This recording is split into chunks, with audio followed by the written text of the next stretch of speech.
En el centro de nuestra galaxia se encuentra un agujero negro equivalente a 4 millones de veces la masa de nuestro Sol y a una distancia de 25,000 años luz.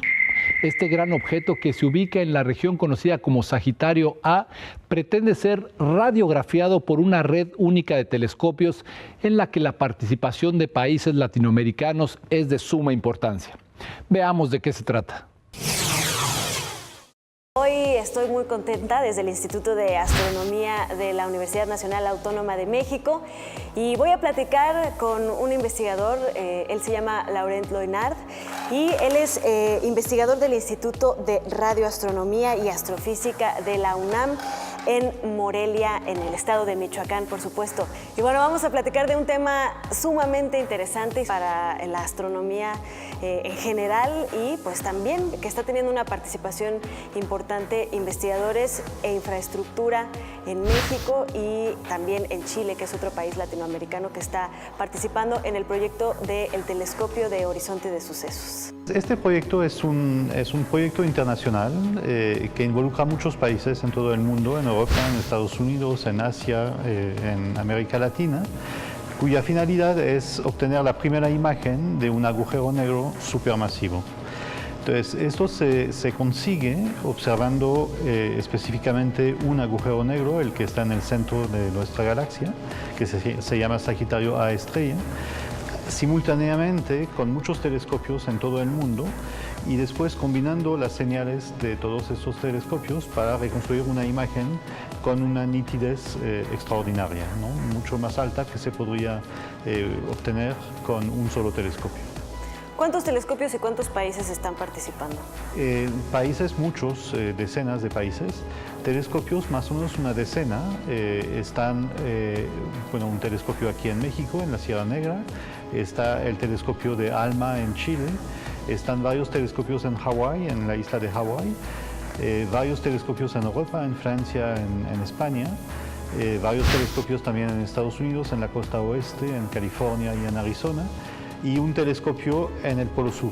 ¿Cuáles son las características que tienen que tener estos telescopios que están participando? Porque, como platicábamos, observar o captar un hoyo negro no es tan sencillo como poder captar, por ejemplo, una estrella, ¿no? Correcto. Los telescopios que estamos utilizando son telescopios que se dicen milimétricos. Eso quiere decir que reciben la radiación, la luz, a longitudes de onda de alrededor de 1 milímetro. Esto es microondas, no luz visible como la que podemos percibir nosotros con los ojos, sino con una longitud de onda mucho más larga, ¿no? Pero la ventaja de observar en la parte milimétrica es que es donde se obtiene el mejor compromiso entre que el agujero negro sea lo más intenso posible y que la resolución angular sea la mejor posible también. Para regresar un poco y que la gente que nos está escuchando y nos está viendo entienda de qué se trata este fenómeno astronómico, ¿qué es un agujero negro? Un agujero negro es un objeto muy denso, tan denso que nada se puede escapar de él, ¿no? Eso lo podemos ver en términos de lo que se llama la velocidad de escape. La velocidad de escape de un objeto es a qué velocidad tendría un objeto que moverse, alejarse del objeto, para lograr escapar su campo gravitacional, ¿no? Por ejemplo, en la Tierra es lo que hacemos con los satélites, ¿no? Cuando uno manda en un cohete un satélite, pues se tiene el cohete que escapar del campo gravitacional de la Tierra. En el caso de un agujero negro, lo que ocurre es que la velocidad de escape es igual a la velocidad de la luz. Quiere decir que un objeto, para poder escaparse del campo gravitacional de este agujero negro, tendría que tener una velocidad más allá de la velocidad de la luz y esto pues no es posible. La física no lo permite. ¿Desde cuándo empezó este proyecto y cuáles han sido las etapas? ¿En qué etapa estamos actualmente? Estamos ahorita en una etapa muy emocionante.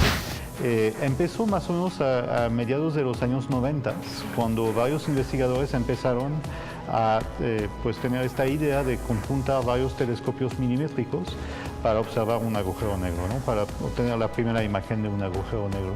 Y poco a poco se ha ido incrementando este número.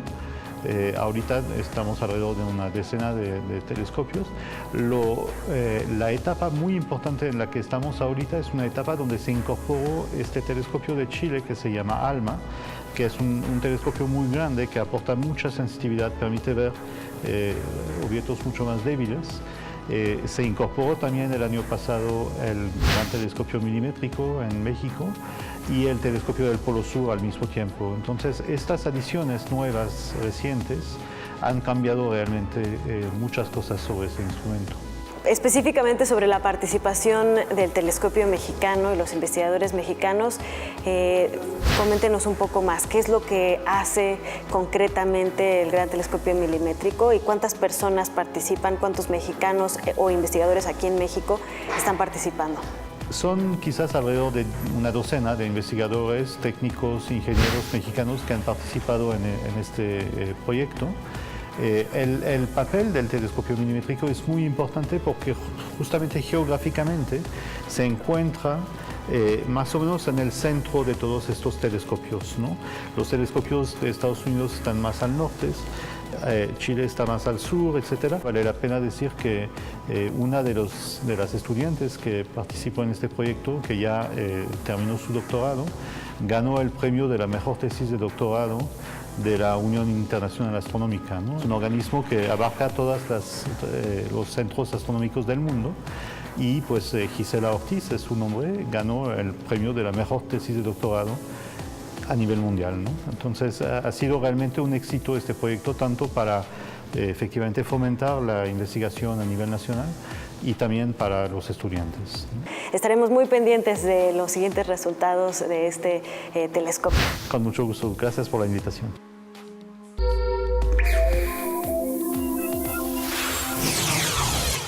En la era de la inteligencia artificial, la mecatrónica y la globalización, es preciso detenerse un poco y repensar el valor de los productos hechos a mano.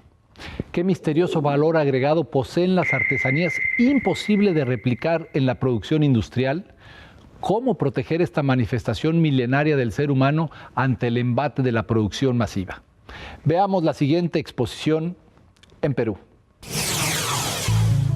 Delicadas filigranas, ricos bordados y tejidos en paja son los principales actores de la muestra Artesano, Artista, Tradición y Creación que se desarrolla en la sede del Palacio de Carondelet en la capital ecuatoriana. Estamos presentando enfocados en 3 temas, que es la paja toquilla, la filigrana y las macanas o paños que son característicos de Gualaceo. La exposición, que fue inaugurada por el presidente Lenín Moreno, busca reconocer el valor no solo cultural, sino económico de las artesanías como preservación de las tradiciones y sustento de familias. Estas figuras de filigrán son una de las figuras que más me ha llamado la atención. No solamente por la belleza, sino por la dedicación y el detalle que tiene el oro, que tiene la plata, especialmente hecho a mano. La técnica ancestral que utilizan los artesanos de Gualaceo fue declarada Patrimonio Cultural Inmaterial de Ecuador el 24 de junio de 2015. La muestra estará abierta hasta el 1 de octubre en el Palacio de Carondelet. Con información de la oficina en Quito, Ecuador, Noticias Xinhua. La creación literaria requiere no nada más de talento, la concentración que necesita un escritor para poder imaginar sus mundos fantásticos y perfilar sus personajes se alimenta de la tranquilidad y el silencio, insumos fundamentales para invocar a la musa. En un mundo ajetreado como el que vivimos, estos ambientes son cada vez más difíciles de encontrar, pero subsisten. Vamos a España. Considerado como uno de los pueblos más bonitos de España, Calaceite, un pequeño municipio de la provincia de Teruel, se convirtió en un centro de reunión para los escritores del boom latinoamericano, luego de la llegada del chileno José Donoso. La importancia literaria y cultural en general que tiene Calaceite es debido a que a partir de los años 70 fue allí a vivir José Donoso, y José Donoso llevó a algunos de sus amigos que entonces estaban en Barcelona, como García Márquez, Vargas Llosa, después fue Jorge Edwards, Blas de Echenique, y desde los años 70 no han parado de ir gente de la cultura. Actualmente, de hecho, vive mucha gente suiza, latinoamericana, quizá no tengan la importancia de aquellos de aquel entonces, pero sigue siendo un enclave cultural en un pueblo que no tiene más de 500 habitantes.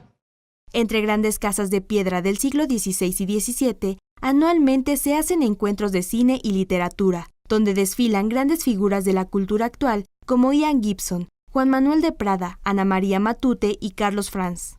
Yo creo que lo que tiene es que es un sitio donde te puedes concentrar mucho. Yo no sé explicarlo, ni voy a aludir a la magia ni nada de esto, pero yo he estado trabajando ahí y lo que tú rindes habitualmente en tu estudio, en tu sitio de trabajo, ahí lo multiplicas por 3 o por 4. Tienes muchas horas de trabajo, por la razón que sea, y esto lo decía también, por ejemplo, Donoso, que él se metía en su estudio ahí en Calaceite a escribir. Él escribió allí pues muchas de sus grandes novelas, como Casa de Campo, y él decía que le rendía muchísimo el tiempo. El cineasta, quien ha hecho adaptaciones cinematográficas modernas a obras de Federico García Lorca, como Yerma, o La casa de Bernarda Alba, añadió que otra razón que dan algunos de los habitantes es que Calaceite está edificado sobre una montaña de cuarzo. El municipio tiene el origen en la época de la dominación islámica de la península. Se cree que el topónimo de Calaceite proviene de Castillo de Ceit y se formó en torno de una fortaleza que da nombre a la parte alta del pueblo. Con información de Adela McSweeney e imágenes de David del Río, corresponsales, Notimex. Gracias por acompañarnos en el noticiero científico y cultural iberoamericano NSC.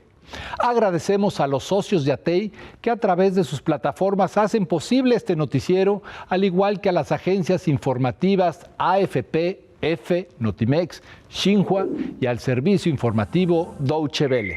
Soy Iván Carrillo, los invito a visitar nuestra página web noticiasnsc.com y a utilizar nuestra aplicación. La próxima semana, más información científica y cultural.